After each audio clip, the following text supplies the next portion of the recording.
오늘은 우리 룻기 강의 세 번째 시간으로 본문 2장을 가지고 함께 은혜를 나누고자 합니다.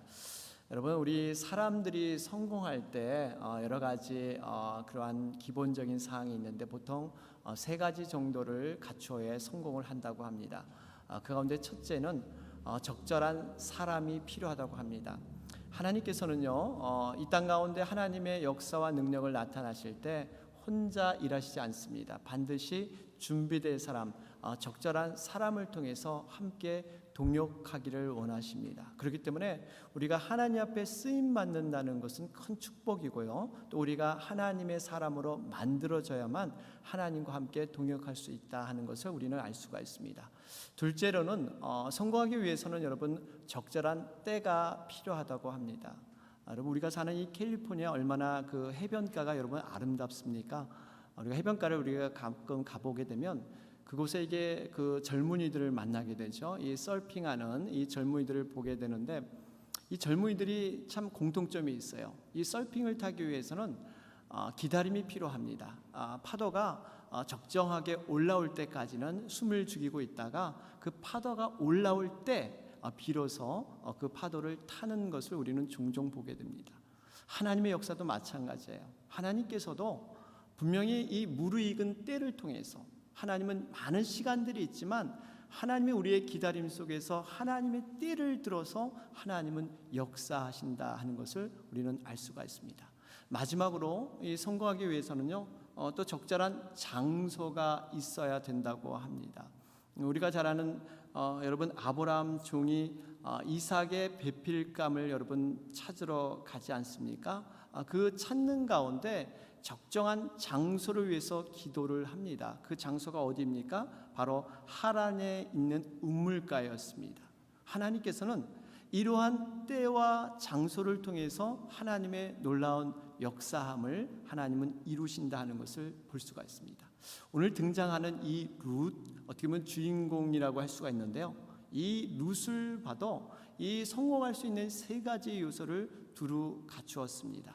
여러분, 룻은 이방인 여인이었지만 그녀는 믿음으로 준비된 적절한 사람이었습니다.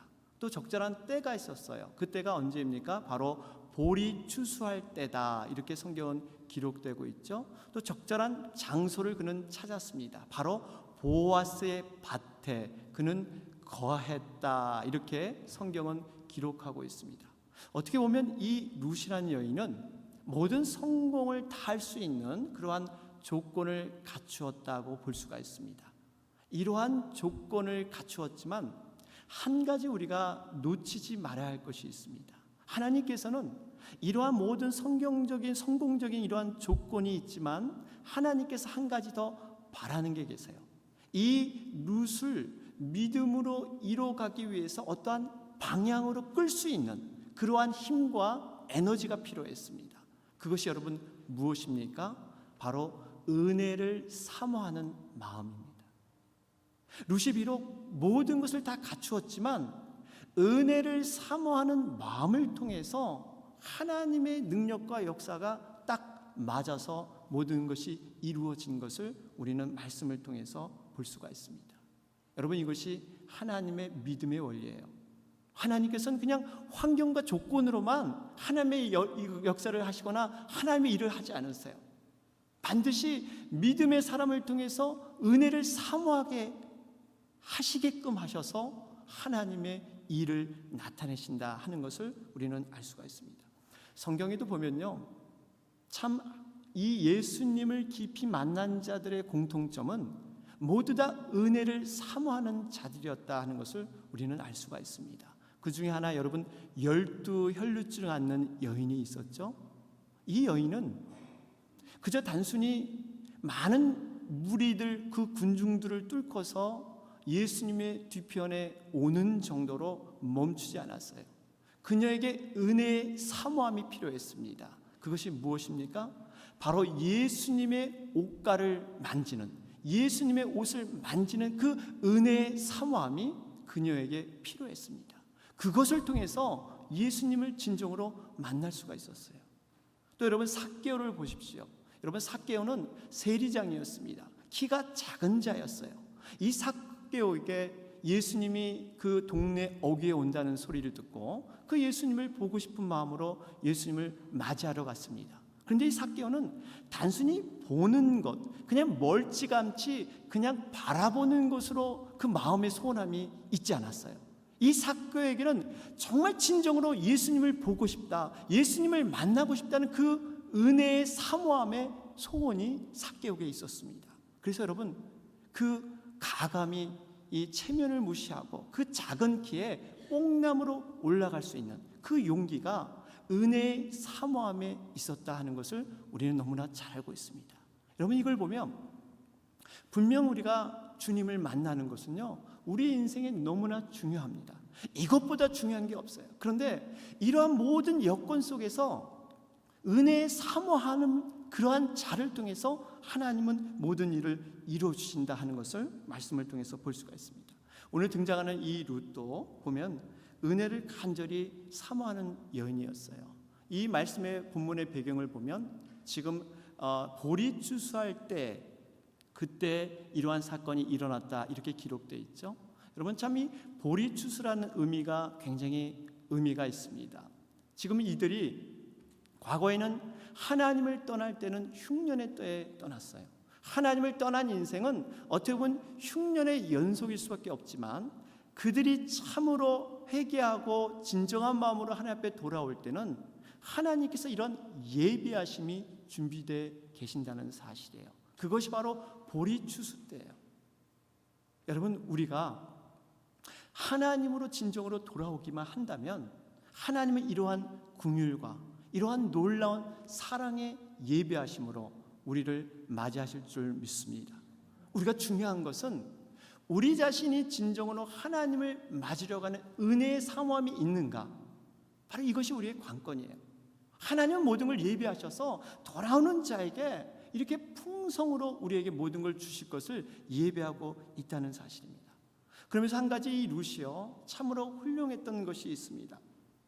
그녀가 보통 사람 같으면 그냥 현실의 고난 가운데 안주할 수 있는 이러한 상황이 룻에게 있었어요.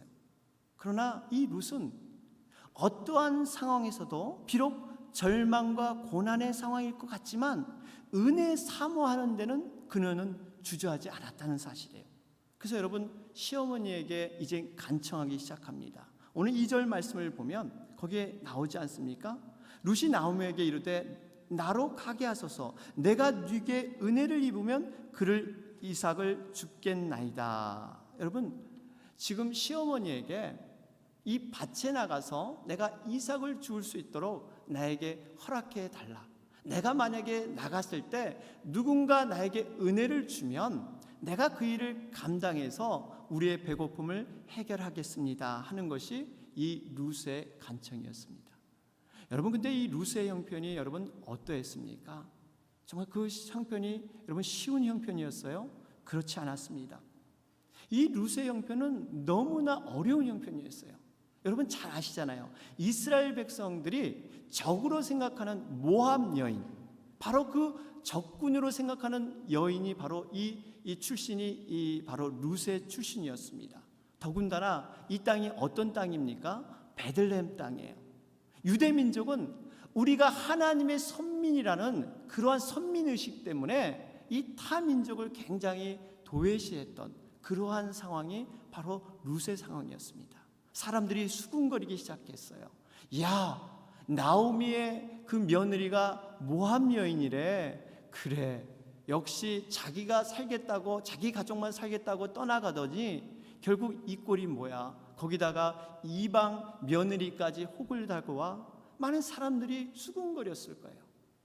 그러한 수군거림이 그에게 있었습니다. 더군다나 더 어려운 형편이 한 가지 있었어요. 그 형편이 뭐냐면요, 지금 정확히 말하면 이 보리 추수 때이지 보리 이삭을 주울 시기는 아니었다는 사실입니다.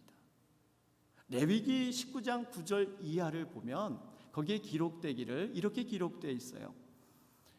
이스라엘 백성들에게 권면하는 말씀인데, 당신들이 정말 이러한 추수를 벨 때나 어떠한 이 밭을 거둘 때 해야 될 일이 이것을 모조리 다 거두거나 이것을 추수하지 말라, 그것을 남겨두어라. 그 이유는 가난한 자들을 위해서, 특별히 고아나 가부나 이방인들을 위해서 그들이 먹을 수 있도록 배려하는 것. 여러분, 그것이 이 레위기 말씀에 기록되어 있습니다. 그런데 이 말씀은 단순히 그냥 구제하는 것, 이 어려운 사람을 돕는 것의 의미가 국한되어 있는 것이 아니에요. 이 의미는 이 모든 우주 만물을 하나님께서 창조하셨기 때문에 하나님이 주인이라는 것을 선포하는 그러한 의미가 있습니다. 다시 말하면 이 밭의 주인은요, 단순히 이것을 경작하고 관리하는 청지기일 뿐이다. 모든 것은 하나님이 주인이시니까 하나님께서 그것을 다스리고 하나님이 주권자이시다 하는 것을 표현하는 그러한 방법이 바로 이런 이삭을 남겨두는 거였어요. 그런데 그 당시 한 가지 상식이 있었습니다. 그 상식이 뭐냐면 추수할 때는 이삭을 줄 수 없게 되었어요. 추수가 끝난 다음에 이삭을 줍는 건 좋지만 추수할 때는 그것을 할 수 없게 만들었어요. 왜냐하면 이 추수할 때 보면 이삭을 줍다 보면 굉장히 추수하는데 방해가 될 수가 있습니다. 더군다나 이 추수하는 일꾼들이 이렇게 곡식을 묶어두면 이 마음이 나쁜 사람들은요, 때로는 그 곡식에 손을 대서 훔치는 경우도 있었어요. 그렇기 때문에 반드시 이 추수가 끝난 다음에 그 이삭을 줄 수 있는 것이 그 당시의 상식이었습니다. 그런데 이 룻은요, 이러한 상식을 알고 있었지만 그녀는 정말 믿음으로 이 밭에 나가게 됩니다. 그러면서 그녀의 고백이 바로 2절 말씀처럼 누군가에게 나에게 은혜를 입히면, 누군가가 나에게 이런 것을 허락하면 그를 따라서 내가 이삭을 줍겠나이다. 바로 그 은혜를 삼하고 있지 않습니까? 여러분, 이 모습을 보면 우리가 단순히 이 룻이 어떤 사람을 의지하는 것처럼, 누군가가 나를 이렇게 허락하면 내가 이 일을 할 수 있으니까 정말 마음씨 좋은 사람을 만나면 내가 이 일을 할 수 있거니, 이렇게 사람을 의지하는 것처럼 보이지만 사실 이 룻은요, 사람을 의지하는 것이 아니었어요. 룻은 적어도 자기의 시어머니 그 나오미의 하나님, 내가 잘 알지 못하고 보이지 아니하는 하나님이지만 그 나오미를 통해서 임했던 그 하나님에 대한 은혜의 그 임함을 룻은 사람을 통해서 그는 강구했던 것을 우리는 알 수가 있습니다. 룻은 그 하나님의 은혜를 사실 갈망한 자예요. 그 은혜를 갈망하면서 그 밭에 나가서 하나님의 그러한 놀라운 능력을 맛봤던 여인이 바로 이 룻인 것입니다. 사랑하는 여러분, 우리도요, 정말 중요한 것은요, 은혜를 사모하는 것입니다. 은혜를 사모하는 게 굉장히 중요해요. 여러분, 한번 생각해 보세요. 만약에 이 밭에 이삭이 널려 있고 하나님의 예배하심이 아무리 풍성하더라도 만약 룻이 이 고난 앞에서 한숨만 쉬고 제자리에 멈춰 있다면 우리가 아는 그 룻의 그 영광, 그 룻의 축복을 그녀가 맛볼 수 있었겠습니까? 그녀가 은혜를 사모하는 마음, 정말 밭에 가서 은혜를 간구하는 마음이 있었기 때문에 하나님이 그 룻의 인생을 터치할 수가 있었어요. 하나님께서 우리에게 역사를 보이시고 우리에게 능력을 나타내시는데 우리가 은혜를 사모함이 없으면, 은혜를 간구하지 않으면 하나님의 은혜의 통로를 하나님은 뚫을 수가 없어요.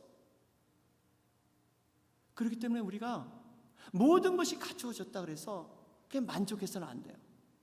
우리에게 은혜의 사모함이 있는가? 정말 은혜를 간구하고 있는가?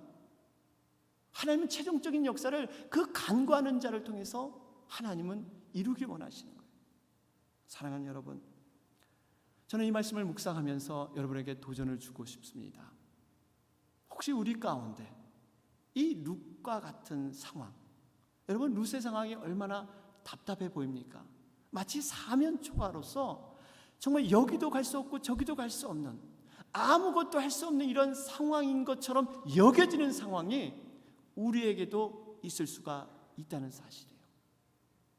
모든 상황과 모든 환경들이 나를 올가매는 것처럼, 우겨쌈을 당하는 것처럼, 모든 것이 앞뒤로 맡긴 것처럼 우리가 여겨질 상황이 우리에게도 생겨날 수가 있습니다. 그런데요, 여러분, 놀라운 것은 우리가 사면이 다 막혔어도, 모든 것이 다 정말 답답하게 쌓임이 있을지라도 여러분, 하늘은 열려 있다는 사실을 믿으시기 바랍니다. 하늘을 하나님께서 열어놓으셨어요.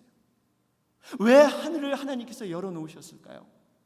우리의 환경은 이런 사면에 막힘이 있지만 하늘을 통해서, 기도를 통해서 하나님을 만날 수 있는 그러한 은혜를 예비하고 있다는 사실. 우리가 그러한 답답함이 있습니까? 저는 부탁드리기는, 우리가 그 답답함 가운데 주저하지 말고 정말 하늘을 바라보며 믿음으로 기도하는 우리가 되시기를 바랍니다. 이런 자를 통해서 하나님은 역사하세요. 우리가 이러한 마음과 믿음이 없으면요, 사단 마귀는 얼마나 우리를 환경을 통해서 부정적인 생각들, 우리를 얽어매기 위해서 애쓰는 그 사단의 계략을 우리는 볼 수가 있습니다. 하나님에 대한 단순한 믿음을 분산시켜버려요. 때로는 남들과 비교하게 해서 열등의식에 빠지게 하고, 그 고난의 환경에만 우리를 묶어가지고 우리를 파멸 가운데 하나님을 온전히 바라보지 못하게 하는 것이 여러분, 사단의 계략이에요. 이럴 때일수록 우리가 깨어 있어야 합니다. 여러분, 우리 금요 예배 때 우리가 말씀 나누지 않습니까? 바로 영적 무장, 이 의의 흉배. 여러분, 의의 흉배를 우리가 제대로 갖춰 입어야 돼요. 이 의의 흉배를 건드리는 사단의 존재, 우리의 감정과 우리의 인격과 우리의 여러 가지 기분의 상태들을 자꾸 사단은 망가뜨리려고 하는, 여러분, 이 의의 흉배를 우리가 제대로 갖추어서 보혈의 그 능력으로, 그 예수 그리스도의 의로서 이것을 이겨나가야 될 줄로 믿습니다. 여러분, 우리 자신을 돌아볼 때 작은 생각 하나가 얼마나 무서운 결과를 낳는지 몰라요. 여러분, 경험해 보셨잖아요. 작은 생각, 여러분, 큰 성이 무너질 때는 이 어떠한 큰 충격에서 무너지지 않습니다. 작은 여우를 조심하라 그래요. 작은 구멍이 결국 큰 해를 입히는 경우가 참 많이 있습니다. 제가 좋아하는 그러한 시인 가운데 이혜인 수녀라는 분이 계세요. 여러분 대부분 아실 거예요. 그분의 그 시 가운데 이 작은 것의 소중함에 대해서 그렇게 기록한 시가 있습니다. 여러분, 컬럼에도 제가 실어드렸는데 제가 한번 그 시를 좀 읽어드리길 원합니다. 제목이요, 1%의 행복이라는 그러한 시입니다. 한번 제가 읽어드리겠습니다. 사람들이 자꾸 묻습니다. 행복하냐고.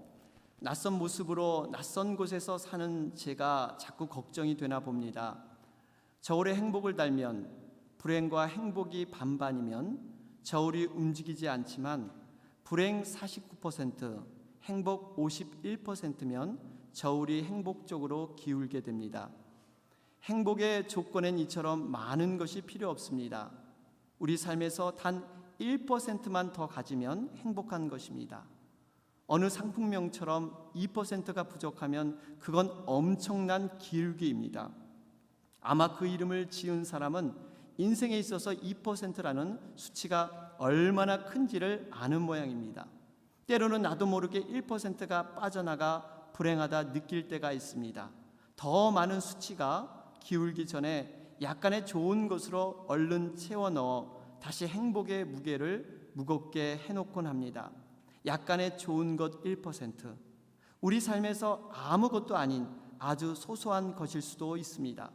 기도할 때의 평화로움, 따뜻한 아랫목, 친구의 편지, 감미로운 음악, 숲과 하늘과 안개와 별, 그리고 잔잔한 그리움까지. 팽팽한 무게 싸움에서는 아주 미미한 무게라도 한쪽으로 기울기 마련입니다.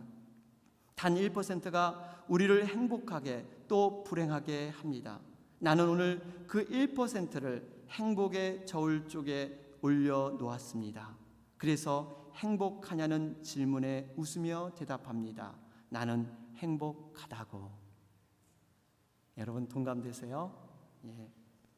우리가요, 불행이 있을지라도요, 우리에게 행복 1%만 있다면, 저는 이 시를 이렇게 묵상하면서 우리에게 행복의 1%가 뭘까?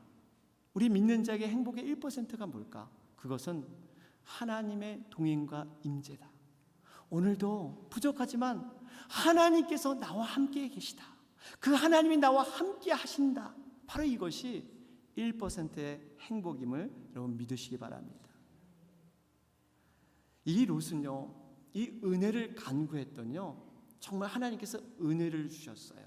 그래서 이 밭에서 보니까 이삭을 주울 수 있도록 배려를 받습니다.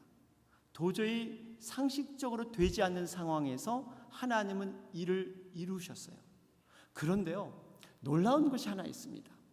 하나님의 그 영적인 원리의 방법 가운데 하나가 뭐냐면, 은혜를 간구하는 자에게 생각했던 그 은혜로만 끝나는 것이 아니라 더 깊은 은혜가, 하나님의 예비된 은혜가 그곳 가운데 마련되어 있다는 사실이에요.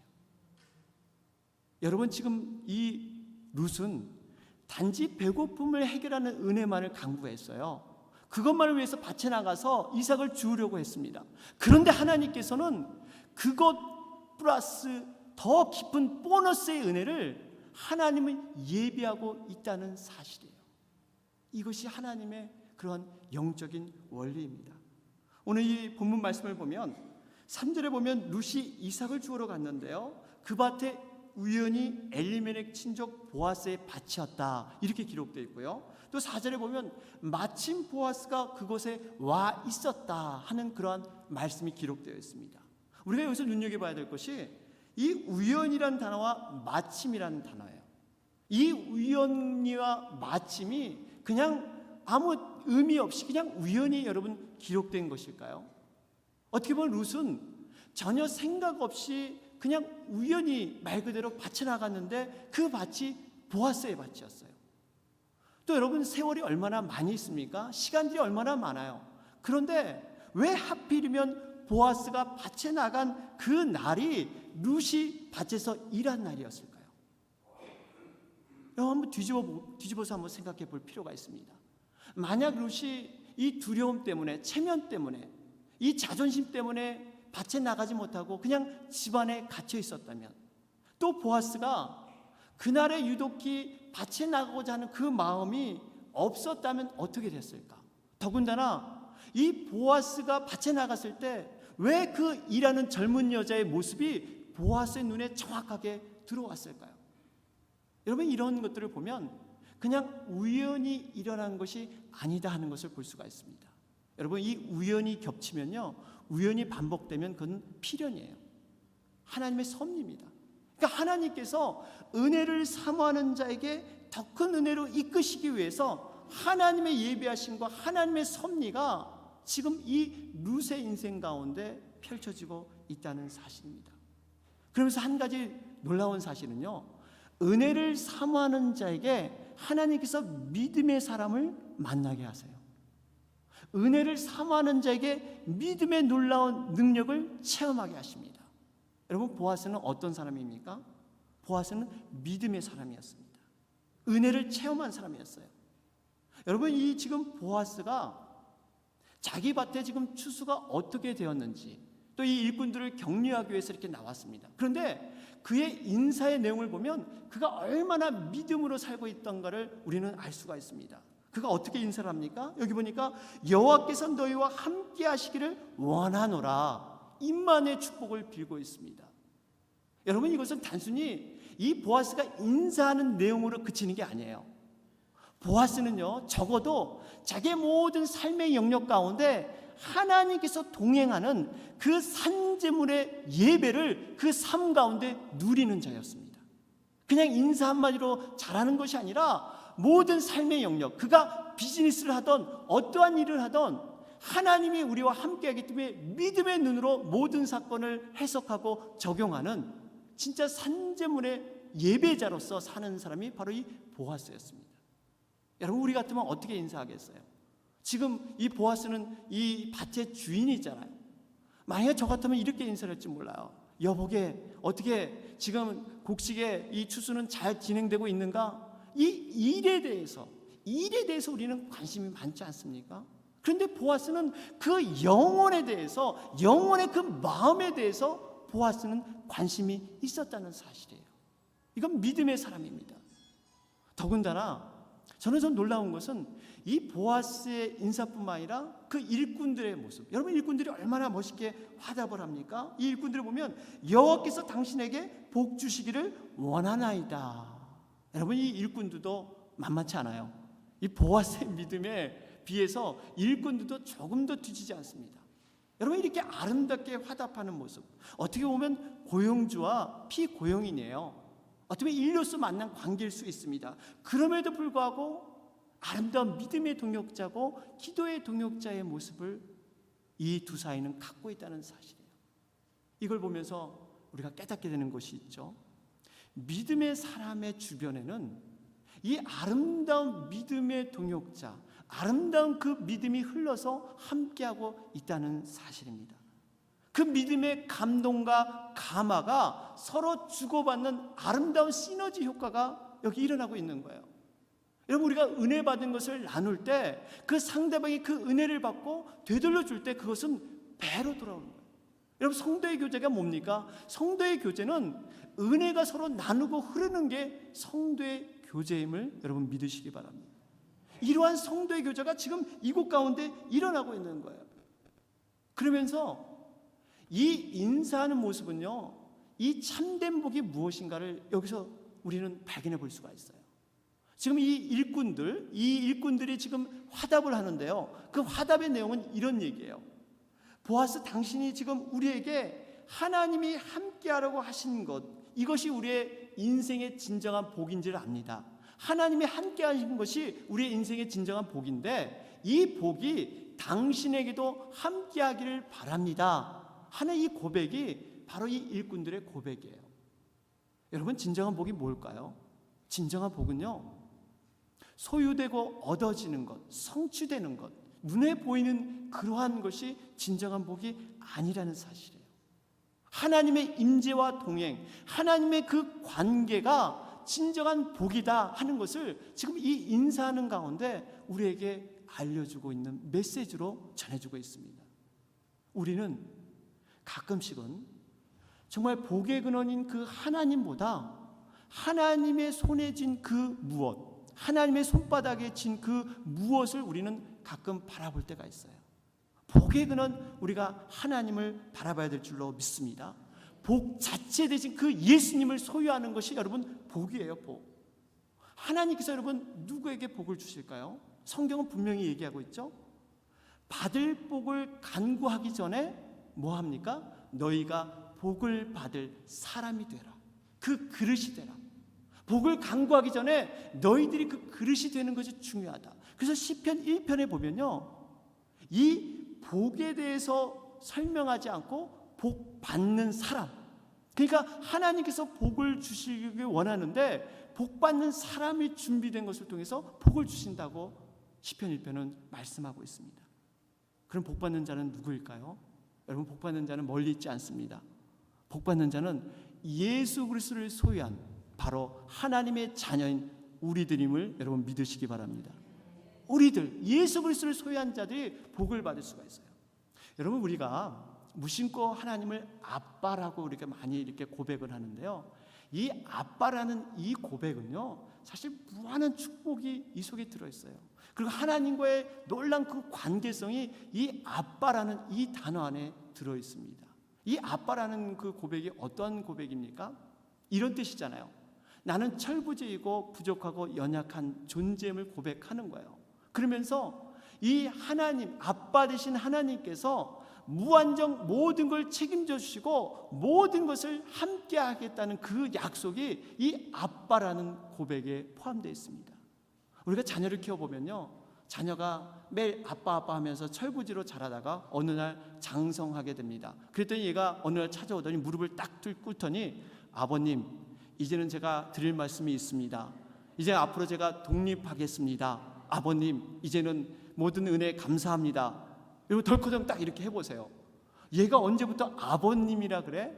이 아버님이라 그러면요, 이젠 아버지의 존재가 필요 없이 자기가 독립해서 의지적으로 살 수 있다는 거예요. 그러니까 아버님이 이젠 더 이상 이렇게 아빠처럼 예전에 대하지 않습니다. 그런데 하나님은요, 우리가 아버님이라고 부르는 걸 원하지 않으세요. 우리가 늙어 죽을 때까지 그냥 아빠, 하나님 앞에 응석 부리고 하나님 모든 걸 책임져 주실 하나님은 그걸 원하시는 거예요. 우리는 근데 가끔 아버님, 하나님 아버님, 이건 제가 알아서 할게요. 이거 하나님 굉장히 속상해 하세요. 여러분, 이 아빠라는 이 관계가요, 그래서 우리가 기도가 그냥 하나님, 아빠, 아버지 이 말씀 속에 모든 기도의 제목이 다 들어있어요. 여러분, 머리끝까지 세심 받으신 그분이 그냥 하나님만 불러도 하나님 다 아시지 않겠어요? 사랑하는 여러분, 오늘 말씀을 정리하겠습니다. 우리가 이방 여인 룻을 통해서 우리가 깨닫는 것은요, 절망적인 상황, 낭망적인 상황에서 이 룻은 결코 은혜를 사모하는 일에 포기하지 않았습니다. 어떠한 상황에서도 그녀는 은혜 사모하는 것을 간구했던 그러한 여인이었습니다. 하나님께서는 은혜를 사모하는 자에게 그 은혜를 풍성히 내려줄 뿐만 아니라 상상하지 못하고 생각하지 못했던 하나님의 깊은 은혜로 이끌어 주실 줄 믿습니다. 이게 하나님의 원리예요.